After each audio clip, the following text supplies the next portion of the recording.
হয়। যদি সত্যকে সত্য বলে স্বীকার করা না যায়, মিথ্যাকে মিথ্যা হিসেবে আখ্যায়িত করা না যায়, অন্যায়ের আশ্রয় নেওয়া হয়, নির্যাতনের আশ্রয় নেওয়া হয়, তাহলে শুধু সময়ের ব্যাপার।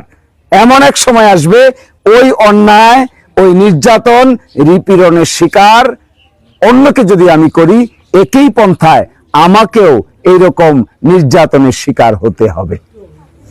এই কথা মাথায় থাকে না যখন ক্ষমতার দণ্ড হাতে থাকে। এইটা থাকে না দেখেই বেপরোয়া হয়ে যায়। এইটা থাকে না দেখেই ক্ষমতার কাছাকাছি গেলে পরে মনে করে পুলিশের পোশাক আর পকেটের মধ্যে একটা পিস্তল, এই বুঝি দুনিয়া বিজয় হয়ে গেল।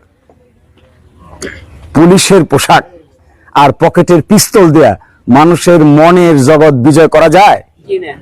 নো নো নো, ভুল ধারণা, কমপ্লিটলি ভুল আইডিয়া, কমপ্লিটলি ভুল আইডিয়া।